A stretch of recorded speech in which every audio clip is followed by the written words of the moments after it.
evening. This is the Western Washington Amateur Television Society net on the 08 machine. I'm Dave, WW7ATS. The Western Washington Amateur Television Society is a group of amateur radio enthusiasts that take to the airways with mass scan television. We have a repeater located up on Cougar Mountain.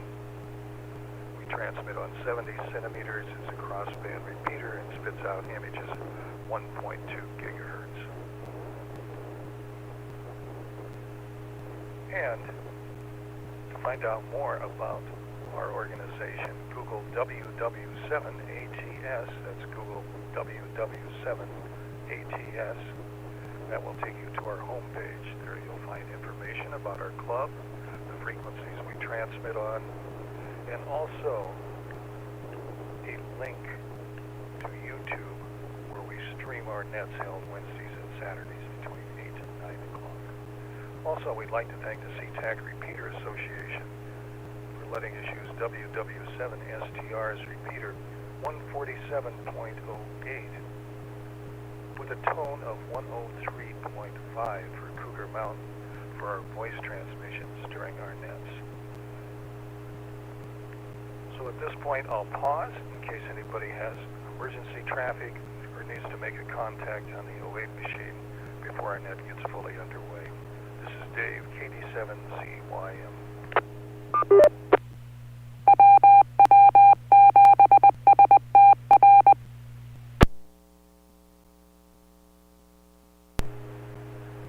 Hearing none, again, this is Dave, WW7ATS. And this is the Western Washington Amateur Television Society net.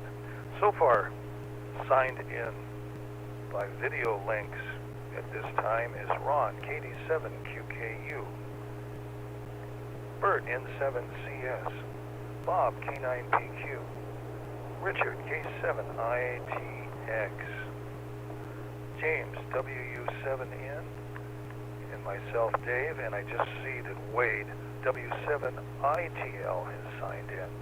Is there anybody else who would like to join the net?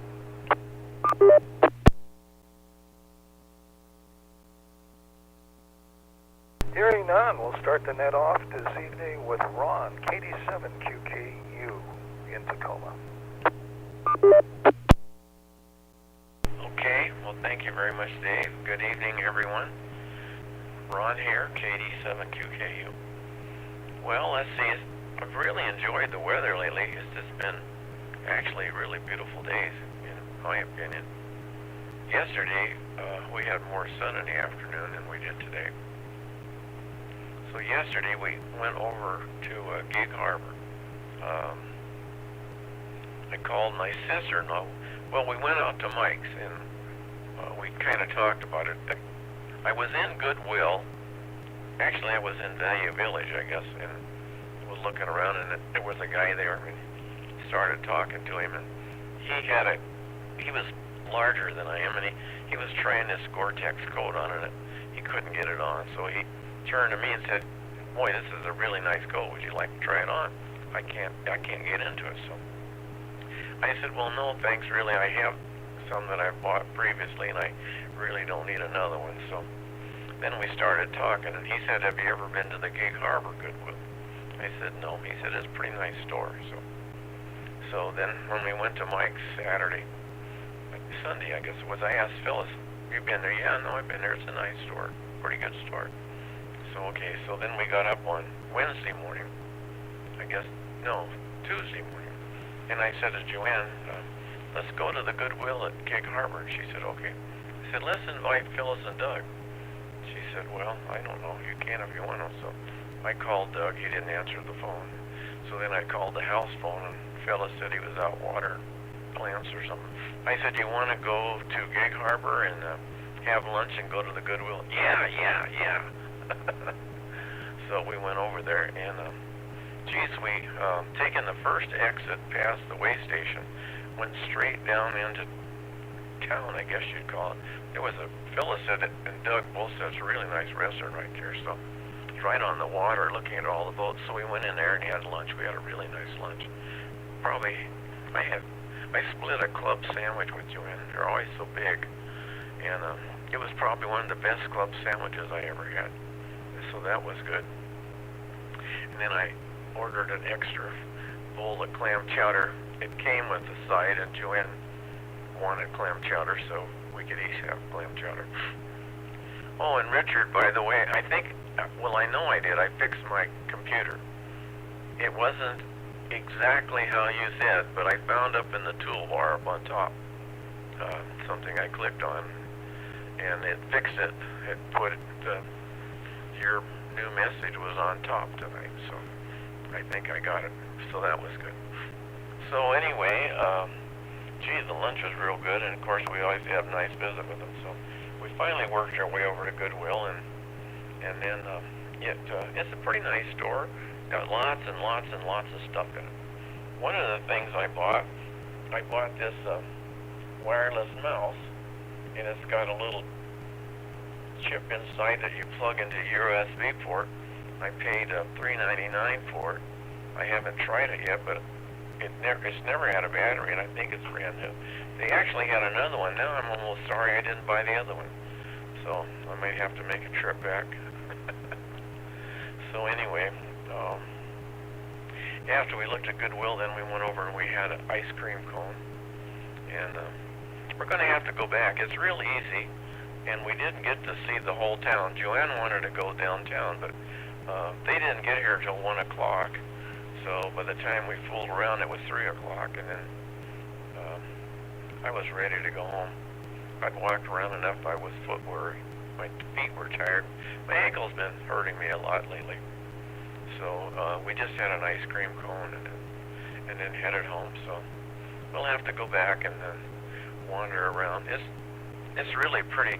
The last time I was there, probably 20 years ago, it was all tore up and they were putting in new streets and sidewalks and stuff. Well, apparently they got all the new streets and sidewalks, and it was really nice. I mean, landscaping, the houses, it was clean. It was just really, really nice place. So we're definitely going back. All right, back to that KD7QKU. 7QKU, I see Lee is signed on, so let's see if we can pick him up. N7KC in Port Angeles.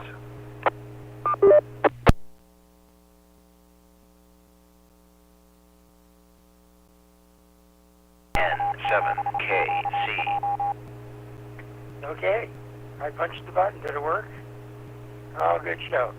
Well, okay, good evening all. It's Lee in 7KC in Port Angeles. I was just getting one of my cameras rigged up here to a coulometer that I just got for my wind charger battery system. Without something like that, you're flying blind.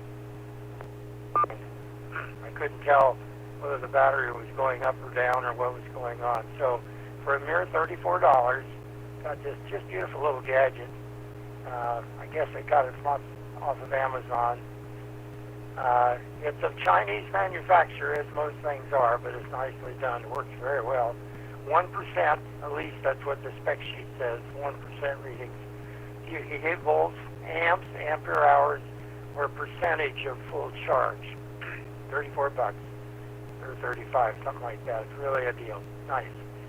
I'm going to get another one from my other battery on my main transceiver. Cold here today. Oh boy, we had a wind blowing off the strait, and it wasn't none too warm anyway. You get a little wind over here, and boy, it just chills you to the bone when you're out. It was just uncomfortable to be outside today.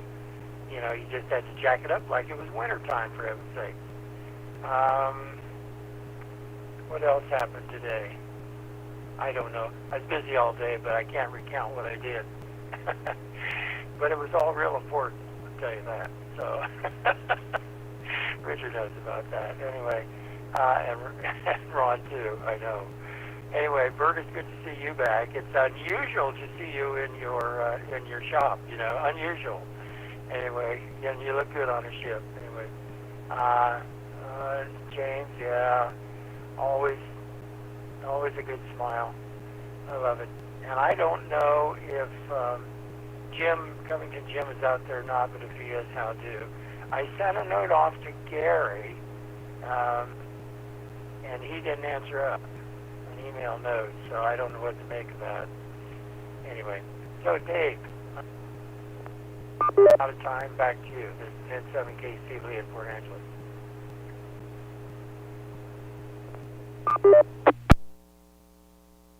KC, thanks for joining the net. And time for an ID. This is the Western Washington Amateur Television Society net. I'm Dave, KD7CYM. Well, let's go to Bert, N7CS in Marysville. Okay, well, let's make sure I'm transmitting. Okay, well, nice to see everyone again. I missed the past couple of nets. I was in Alaska for 2 weeks and then was back just for a day or two before before the wife and I went to Las Vegas for Memorial Day weekend. So we're back now for a little bit, but yeah, in Alaska we had mostly good weather. We saw lots of eagles and whales. That was pretty cool. In Vegas, we went to see a couple of shows while we were there. We saw the magician Shin Lim. We also did an escape room that was based off of the starship in Star Trek Discovery, so that was kind of fun. Unfortunately, we did not escape the escape room, so the USS Discovery was destroyed, but we'll just have to go back and try that again. And we also went to a Katy Perry show. That's the singer. That show was so weird. It's almost inexplainable. I want to see if I can share a photo here so you can see the weirdness. Let me see if it lets me do this. Okay, I'll try this. Let's see if this works. Okay, share. Okay, so let me know if you can see what I'm sharing. Okay, so to try to explain this, we were very, very high up on like a balcony, so about the furthest you can get away from the stage. And this is a huge stage setup of like a bathroom. So you can see like a bathtub and a toilet, and then in the middle here, dressed in white, that's Katy Perry. So that gives you a scale of just how big these like sets are. But yeah, let me let it drop for a second.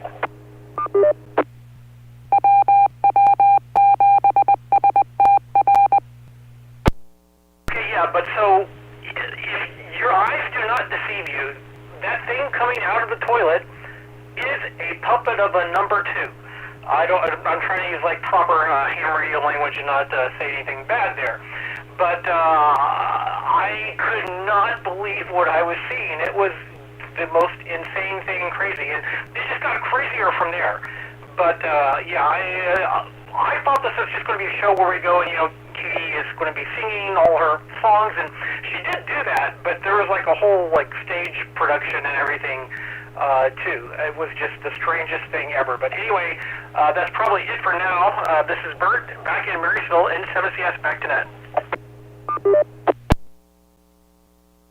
Oh my, thanks for sharing that. Let's go to Bob, K9PQ in Bothell. Well, I can't top that one. That's crazy. I haven't been to a whole lot of concerts, but I've never seen a set anything like that. That is the most, I mean, that looks like something you'd find in a play, but a weird play. So, very strange. Lee, that's interesting about the Coulomb meter. I'm not exactly sure how it works, but it's an interesting little gadget. And yeah, it was cooler here today as well. In fact, I turned on the furnace for the first time in probably a couple of weeks or more.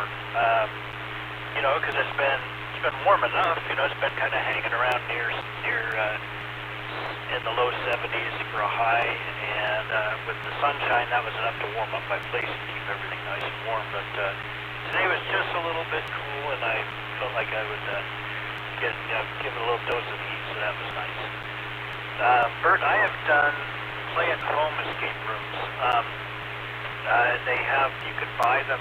They're actually just in a box like a board game, and there's some pretty clever ways they make it give you a similar experience. It's not the same experience, of course. I would like to do an escape room sometime. Sorry to hear the ship sunk. Better luck next time. You'll just get another ship. And so I guess that's all I've got for now. I'll have something next time. Back to that. Can I thank you? Thank you. I guess the next venture we go to is to Kent. Richard, K7ITX.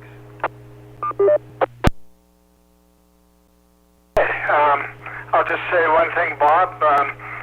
You're running about between a 3 and a 4 on a scale of 5.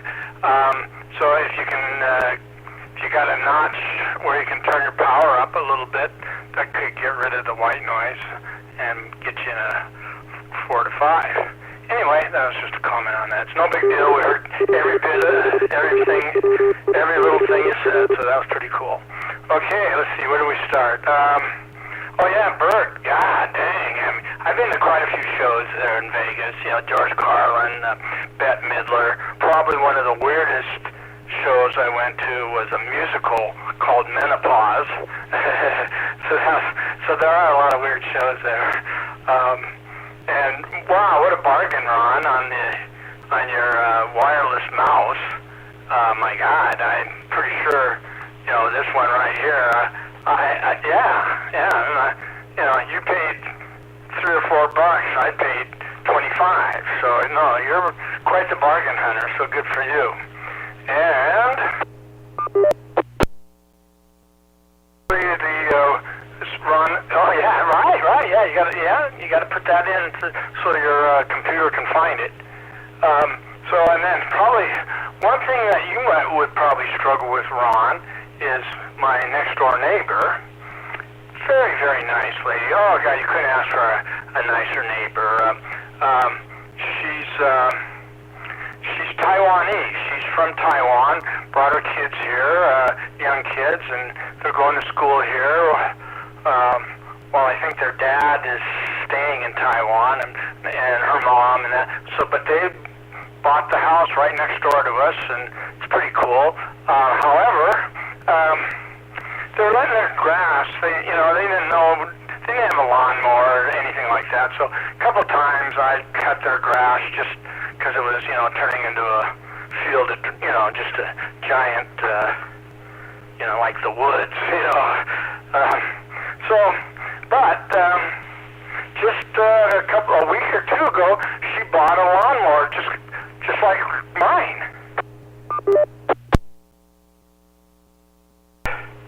So it's kind of like a little kid with a new toy. So,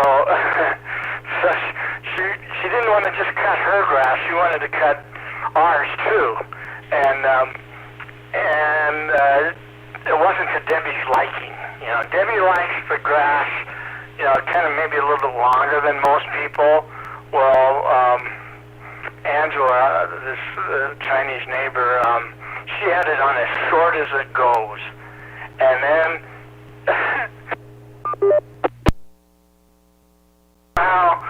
when you cut the grass, you got to kind of stagger your rows so you make sure you cut everything.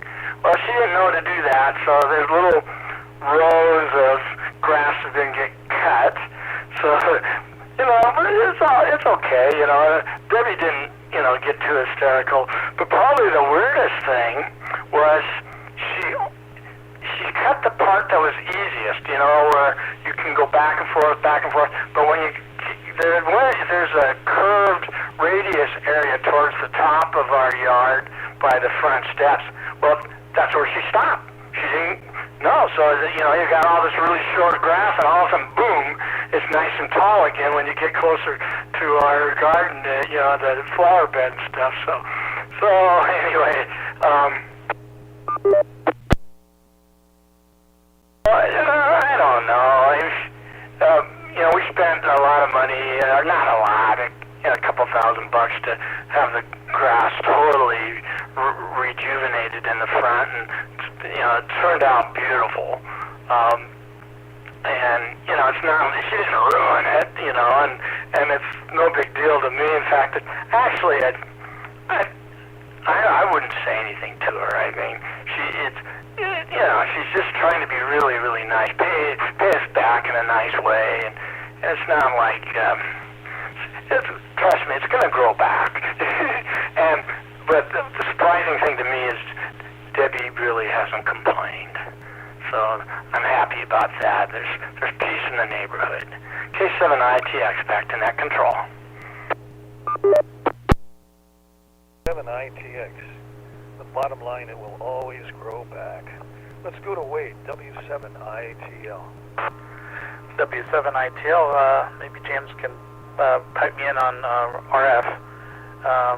Real short round here, so let's see here. I'll make a few comments. So Bert, welcome back. Nice to see you back at your home. And let's see, Ron, sounds like you found the Goodwill in Gig Harbor. I hear that's really nice from what my wife tells me. Yeah, I bought a few things from the Goodwill, but I haven't found anything really good in the one in Tacoma. And when I do find something good, it's usually because I buy the stuff online. The Goodwill has kind of like an eBay auction where you can bid on things, and they got a lot of cool stuff, but it's usually I don't make out like I do when I go in person and buy stuff, because yeah, I can get stuff for like $2.99, $3.99. I bought a pair of nice speakers for like $8 once in person. Yeah, you don't get that online. Let's see, let me break for just a moment. So, yeah, this weekend, did a lot of cleanup around the house, mow the lawn, and weed-eated the yard. And then Sunday, we had a kind of get-together, and had a bunch of folks come over for kind of like a preemptive Memorial Day kind of barbecue. And then Monday kind of relaxed, and then I took Tuesday off too. So let's see, oh, I think I said last weekend I went to the Ape Caves with my son. That was really fun. This weekend we're gonna go see a show, and then that's that for me, and I'll turn it back to net. W7ITL back to net. 7ITL, and this is the Western Washington Amateur Television Society net on the 08 machine. I'm Dave, KD7ZYM. Let's go to James, WU7N in Bellevue.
Correct PL tone, how's it now? Okay, yeah, it's amazing what happens when you set the radio correctly. Stand by.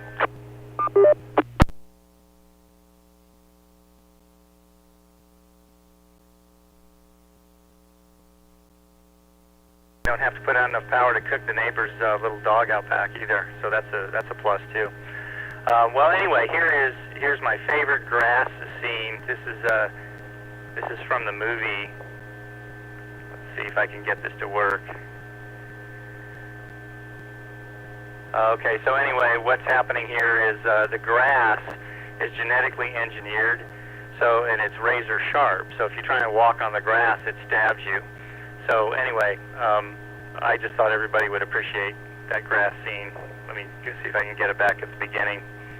See, okay, she almost gets in the grass, all comes looking for her, but it can't quite get her, but she tries to stop it right there.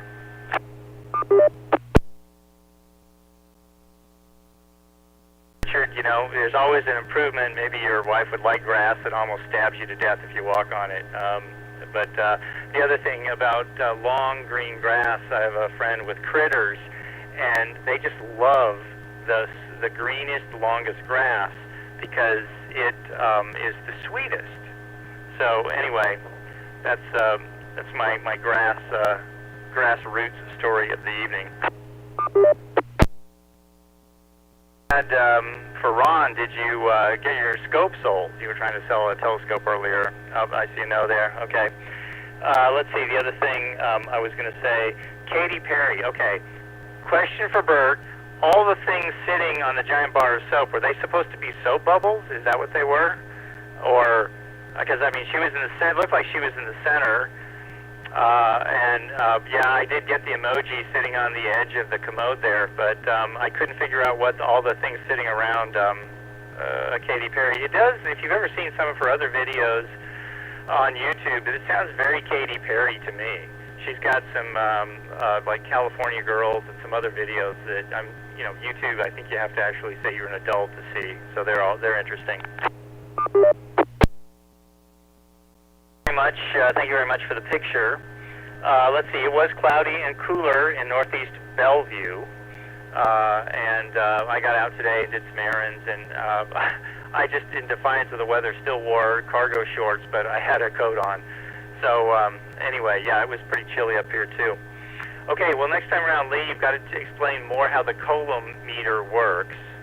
And a friend of mine said that if you can get something for $35 or $37 on Amazon, you can probably get it for $10 on Alibaba, but he says it's more like gambling than buying, because you don't know when it's going to come, and, from 0 to 4 months, and you don't know what you're really going to get. You don't know if you'll order, like, a volt-o-meter, and you'll get something completely weird, like, a pen or something that has electrodes hanging out of it. You don't know even what it is.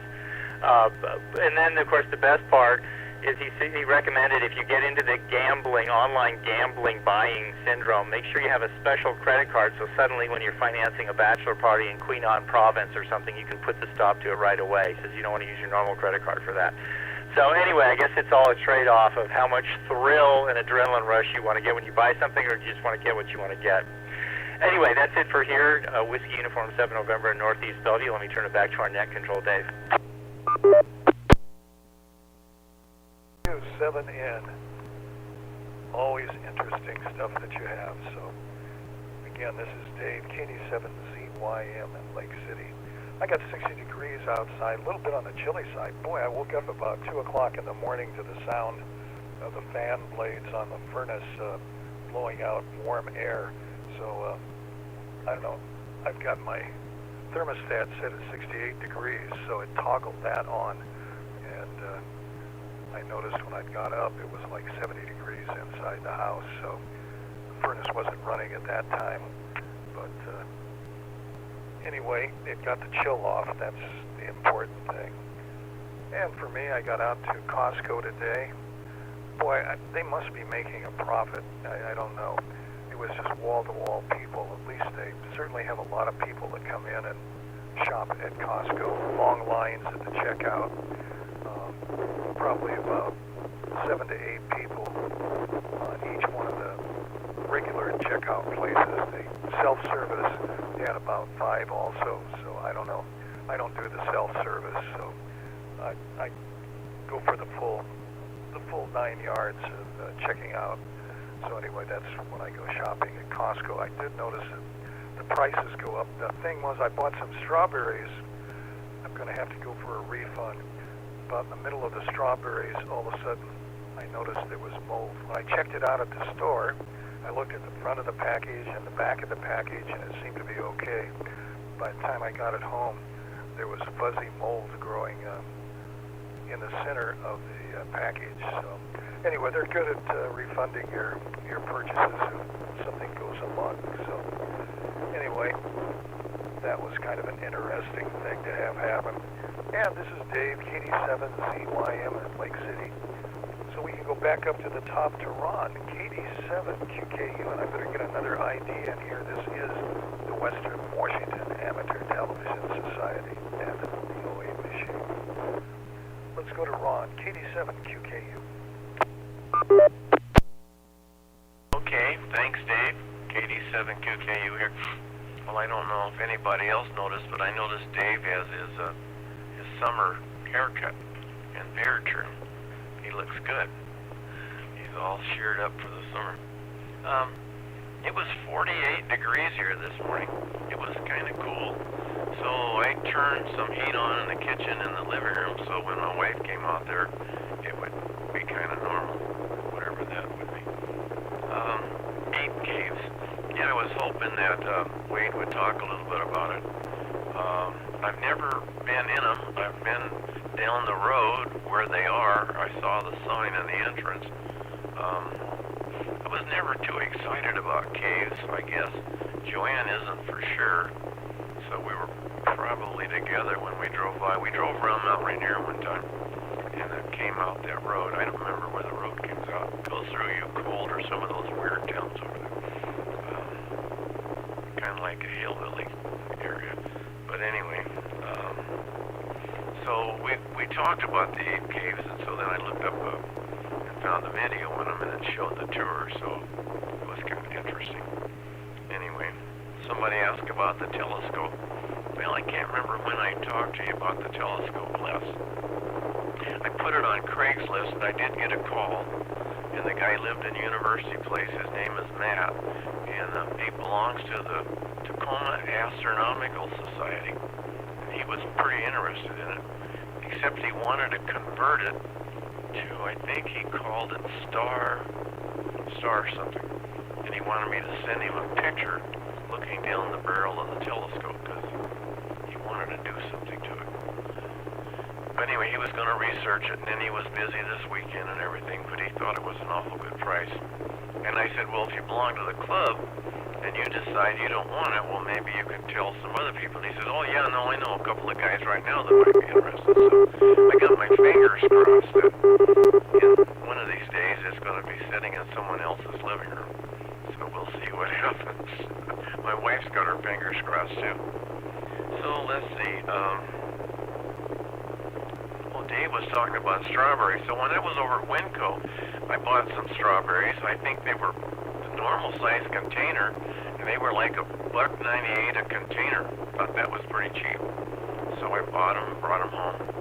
And then when I opened them up, I realized they were kind of all deformed. They were not beautiful strawberries. They were, kind of ugly strawberries, but they tasted just fine. Cut them up, sprinkled a little sugar on them. We had them with ice cream, vanilla ice cream. They were good, but yeah, they were kind of big, ugly. So I would imagine that they were sort of the seconds or something. But they had them for $1.98 a container. I thought that was pretty good. Today I went to, I guess it's Big 5 Sporting Goods. So I have one pair of tennis shoes that are this wide. My feet are real sensitive since I had those ankle surgeries and stuff. I guess I have maybe they call them neuropathy, I don't know, but I know that like I say, my feet are sensitive. So I have a nice pair of New Balance. I sort of been saving them for good, and I've started wearing them lately. But they're too tight across where the laces end right there, and there's nothing you can do to loosen them up any, and especially on my right foot. So my ankle's been bothering me. When my ankle bothers me, I actually think my foot swells a little bit. So my foot then hurts too. So anyway, I wore those the other day when we went to Gig Harbor, and I decided that I would go buy a pair of wide tennis shoes. So I went over to Big 5 and I laid out the money and bought a pair of wide tennis shoes. I have them on, and I have wiggle room in there for my toes. So my toes feel pretty good right now, so we'll see how they work out. But that was my big purchase today. So, I guess that's about it. Let's see, seems like there was something else I was going to tell you. Well, I guess I'll have to write it down for next time. Let's see. That little meter that Lee got, it looks pretty cool. I wonder how they do that. It was showing that picture of a battery, and it was showing the percentage of its charge. So, how do you hook that in, Lee? How does it, is that the charger, or was it just a meter that tells you when the battery's charged? I didn't quite understand that. So you might explain that just a little bit. Let's see what else. Yeah, James, when you started, your transmission was terrible, but you got it all under control. And let's see, Bert's going to go cruising again. It's beautiful up there, that's for sure. I've only been up there once, but it really was beautiful. I would go again. There's no problem there. Okay, I guess. Oh, and then Richard was talking about his neighbor mowing his lawn. Well, let's hope it's the one and only. I think you're going to have to thank her very much for after, but tell her that I don't know what you tell her, but hopefully she won't do it again.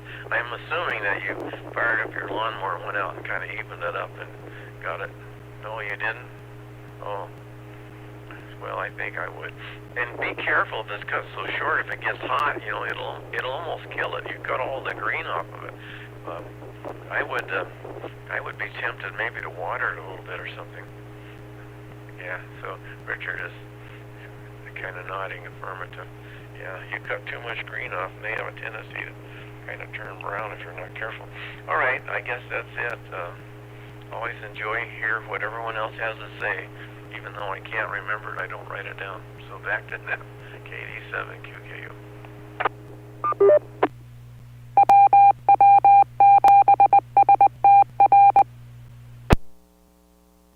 QKU, let's go to Lee, N7KC in Port Angeles.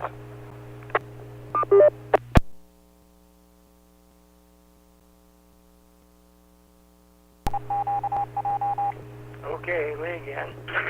N7KC in Port Angeles.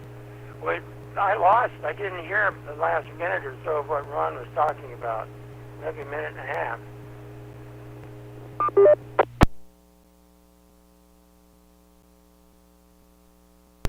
So I wasn't sure whether my echo link went down or just what was going on. Okay, James hears me now? Okay. All right. Well, okay. Here's what I'm going to do. I'm going to switch cameras right here over to the meter. And there it is. It's about 3 inches wide, about 1.5 inches tall, and it has a battery icon there. Now it's showing about 60% capacity or charge right now, but in order to tell it how many ampere hours are in the battery. So I haven't run this one down and recharged it. What you do is that you discharge the battery like you're doing maybe a discharge test on it, and then what you do is you zero the instrument, the meter, and then you let it charge up till it's full, and then you read what it says and put it into memory. So now it knows where 0 is, and it knows where the maximum capacity is, and now it can determine percentage of full capacity. So there's a calibration thing you have to do after you put it in operation. It always reads volts correctly, it always reads current correctly, and ampere hours correctly, but it's battery capacity that's got to have some information on. So it's pretty nice. It's kind of interesting. It'll sit there, and it's idling right now. It's not asleep, but the backlight is off.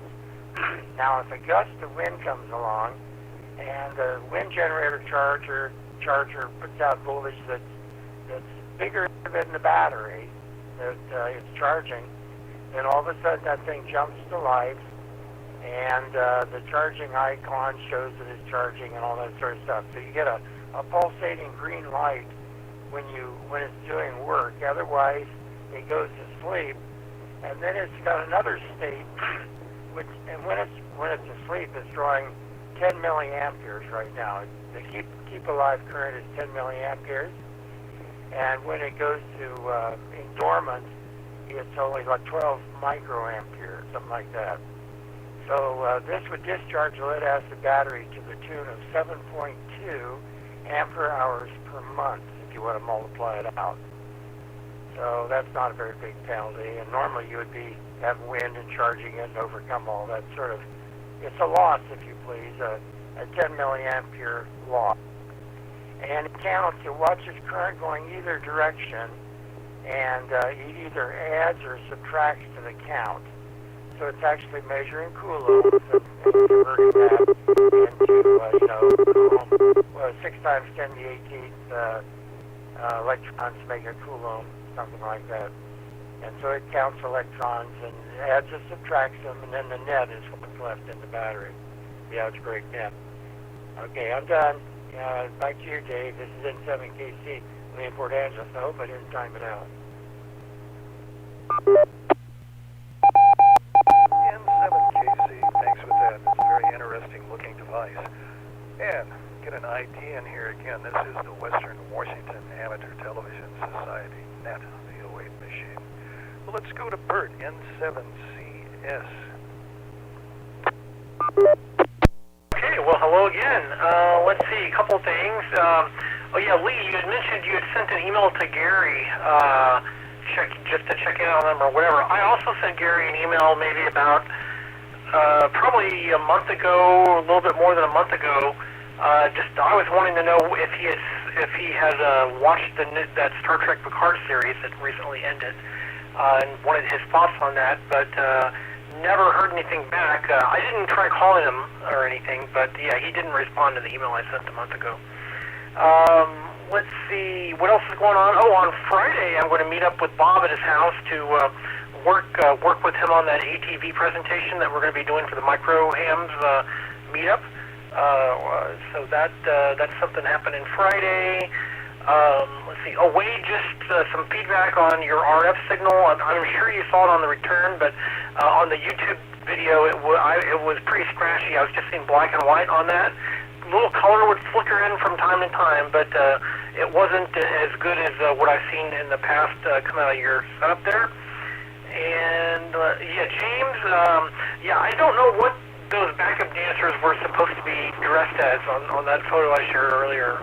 I don't know. I mean, your guess is as good as mine. So, and then Dave, sorry to hear about your encounter with those moldy strawberries that you got. Glad you got your money back for that. And also, just I'll do a +1 on your nice summer haircut. So, anyway, that's it. This is Bert in Marysville and N7CS. Back to that.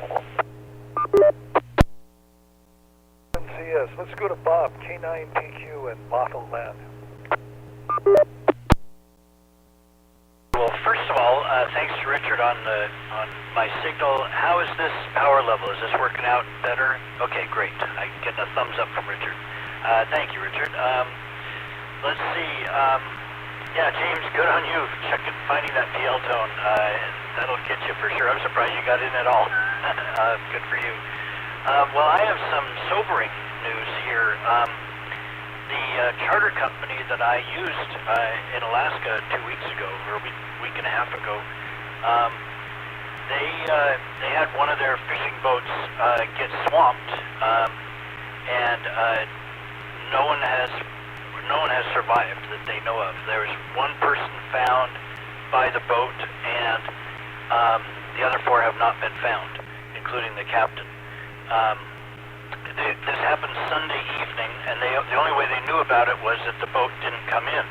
There was no distress call. They had a beacon on the boat that was not turned on. They still have no idea what happened in the boat. They haven't even recovered the boat yet. It was at 6 to 11 foot seas, which is really high. I mean, we went in early on my first day when they said it was going to be around 6 foot seas, and confused, as the captain called it. Lee will probably know that term. I'm guessing it means it's not like regular waves, it's just all over the place. So he just he said, not even, of course he's always thinking of the danger, but his main thing was we were not going to succeed in catching any fish in those seas anyway, so we went in early that day. I can only imagine 6 to 11 foot seas, and it's still been rough out there, and that's why they haven't got the boat in yet to see if they can figure out if that might have been a factor. I'm sure the seas were a factor. Let me break. Things I've learned just from reading some news articles. This is extremely rare for fishing, charter fishing. Commercial fishing, as I think most people know, can be very dangerous. Charter fishing, you stay close to shore. It's extremely rare to have something like this happen. They mentioned a couple of incidents. One was in Oregon, one was in Washington, I think, and there was some couple in Alaska that did, but these kind of things it's just almost unheard of. And it was another sort of a sad thing. They just today gave the names out, and there was a pair of sisters on the boat, and they also had other family members up there as well on a different boat. So I mean, it's just got to be just terrible for them. That was last Sunday. They searched. They found the boat and the one person right away. They searched all day Monday for the rest, and sometime Tuesday they gave up the search. And there's just, as far as I know, there's no hope really for them. But it was a scary thing to think about. That that could have, you just never know with the sea. And I'm sure again Lee will have a lot to say about that. But just wanted to share that. That's been on my mind a lot these last couple of days. Back to Ned, K9PQ.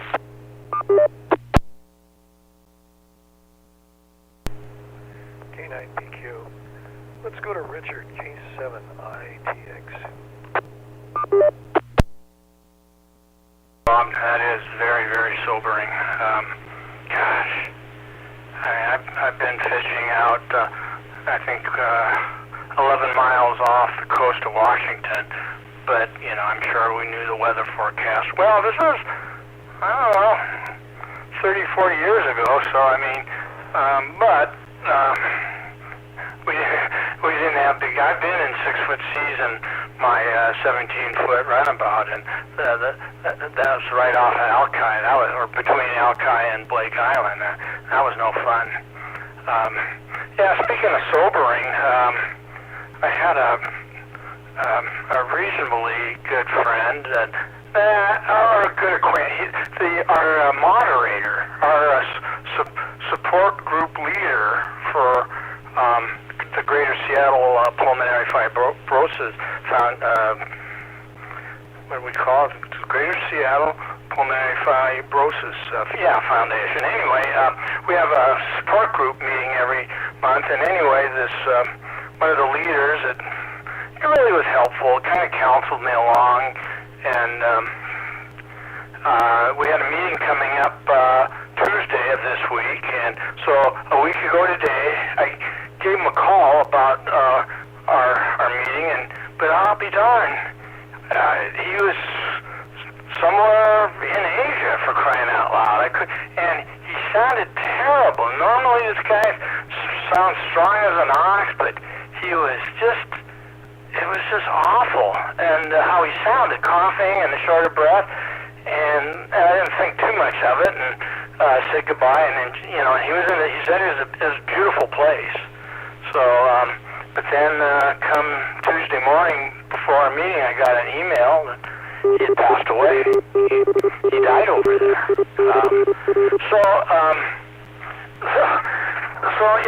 meant a lot to me, and he did. He meant a lot to me, just like everybody. All my friends mean a lot to me.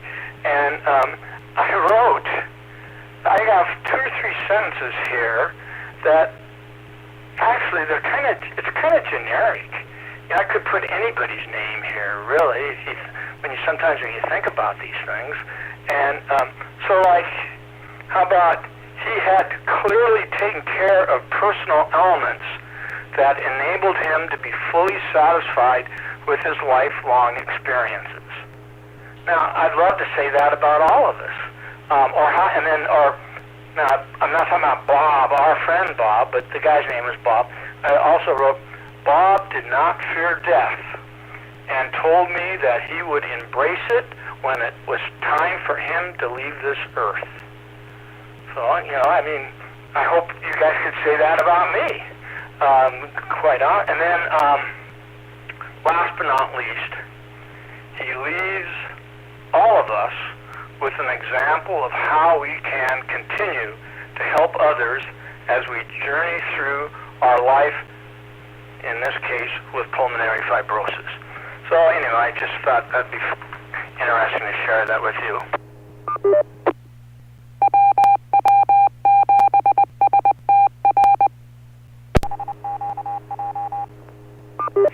So, as you know, there's always something going on in my life now with this situation.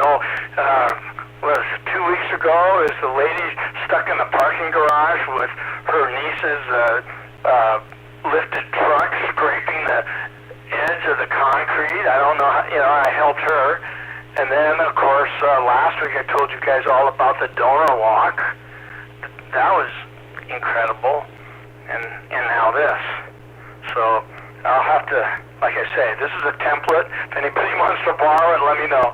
K7ITX, back to net control. K7ITX. And it's ID time again. This is the Western Washington Amateur Television Society net on the 08 machine. I'm Dave, KD7CYM. Let's go to Wade in Tacoma, W7ATS. All right, well, it's getting close to the end of the hour here. Just wanted to say a few things. Richard, definitely a sobering story about your friend. You got to get a chance to talk with him, before he left us. Let's see. And it sounds like, let's see. You know what? Not too much more to talk about here. Just, I'm looking forward to the weekend. It was kind of a short work week for me.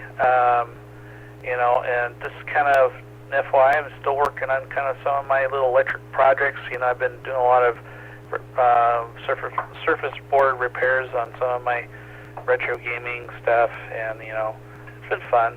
And looking forward to the hot weather that's going to be coming hopefully in the next few weeks. We did have a good long stretch of 2-3 weeks of just good sunshine, and outside it's getting a little cloudy here in Tacoma, so we might get some rain maybe tonight. Let's see. I think that is. Bert. Yeah. I have noticed that about my video. I have not figured out what is causing it, because I did go up on the roof a couple weeks ago and I repointed my transmit antenna towards Cougar, and I don't know. Maybe it's my transmitter. Maybe it's just getting worn out. Maybe I'll try out my other one I have and see if that creates any better signal into the repeater. Let's see. That's it. I might not join us this coming weekend. Just depends on. I'll say 73 to everybody. W7ITL. 7ITL. Thanks for joining. Let's go on to James, WU7N in Bellevue. Well, Bob, condolences. I put a link in there from the AlaskaNewsSource.com in the digital stream there. I think that's probably the one you're talking about. If you hadn't said anything, I probably would not have noticed it, although I did notice it made some other news channels too. Wow, that sounds awful. And I hope they recover the people. It's just a nice note of closure. Very nice thoughts. You could add them. One additional thought for people like me, though, that I promise not to be just a giant jerk for death to have to deal with. That I promise, I'll be much better in the afterlife as far as just being an obnoxious person. I won't. Of course, I'm pretty sure that's when my uncle lived into his 90s, because he didn't take care of himself. The Greeks said that you had to negotiate with the guy that managed the ferry to cross the river Styx. And if that's true, I'm surprised my uncle wasn't sent back, because he would have been so cheap about it. He would have said, "What do you mean, 2 full coins to get across the river? You crazy? I'll give you 1 coin. That's it. That's my top offer." But it would have gone back and forth like that for hours while everybody else on the boat was yelling, "Come on, let's go." Let's see. I was going to say, though, thank you to Bob for letting us know. Otherwise, we wouldn't have connected the dots on that news story. That is kind of unusual for a charter to be tipped over like that. Well, anyway, I see we have 5 minutes left, so let's see what else we can get around the group. This is James, WW7N in Northeast Bellevue. Let me turn it back to our net control, Dave. WW7N, this is Dave, KD7ZYM. Oh my gosh, Bob with the fishing thing. Oh, what a terrible story, especially for the families involved at the site. Oh my gosh, and then Richard with a friend passing on. Life is pretty precious anyway, we find out these days. So anyway, wish everybody the best for their families with the passing on that happens. And that's pretty much it for me and Dave in Lake City. So I'm going to send it back up to Ron, KD7QKU. Okay, thanks, Dave. KD7QKU here. Yeah, Bob, that was a terrible story. Really sorry to hear about that. So the other day, the guys up north, there's a group, and then there's a bunch of boaters, and they let the boaters have a net at about 7:30. And so the boaters were talking, and then one of the guys from the Lyman Hill repeater broke in and asked them if they'd ever been across the Columbia Bar. And none of those guys had, and I was kind of surprised. So then I was talking to Joanne about it when we were at breakfast. So when you fish buoy 10 in the Columbia River, you're right out by the bar. It's almost the beginning of the bar. And in the early season, there's more salmon outside than there is inside. And so my friend had a 21-foot bayliner. We went across the bar many times. So you just go at slack tide. The water's coming out of the Columbia River, and if the tide is coming in, of course, then there's terrible turbulence. So there's an hour or two when it's really pretty calm. But I was telling Joanne, the worst time that I ever had was going out of Westport. So I was with a friend down there, and we were in Westport. We were in the same 21-footer, and we were going across there, and the waves was running as high as the telephone poles. They were like 50-footers, it seemed like, and so there was about 12 boats going out, and it was right after dawn in the morning, and there was Coast Guard on the inside milling around, and there was Coast Guard on the outside. We didn't know that at the time. So there was a charter boat in front of us. He was a 45 or 50-footer, and we were probably 100 feet behind him. Closer than we should have been, as we found out. So there's a buoy in the middle of the bar, I think, and we were at the buoy, and then the Coast Guard on the outside was calling us and saying, turn around, now, turn around now, this is an order, turn around. Okay, so there's 12 boats trying to turn around in rough seas, and this charter boat, like I say, 45 or 50-footer, people all over the deck. He was going up this wave, and it was about, I don't know, I want to say, as tall as the telephone poles. And he turned sideways to come back down. When he turned sideways, the boat kind of rolled over and lit on its side right in front of us. I would say 20 feet from us. And the people on board were almost all falling off and hanging onto the guardrails. Well, he turned to the right, and thank God the spray went all over us. I mean, it was the closest I ever came to being killed, I think, out there.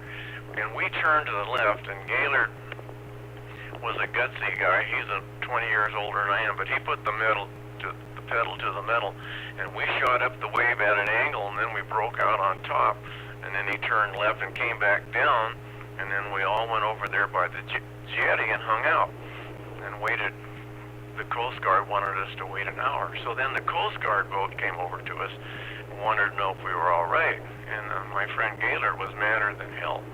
And he said, you know, why didn't you guys stop us before we got that far out? Or, you know, what were you doing? You know, why did you let us go in the first place?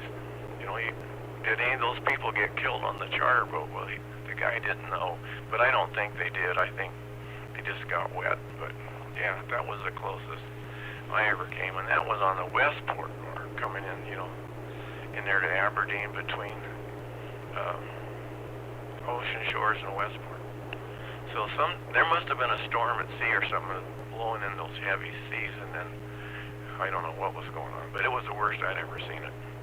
So back to net, KD7QKU.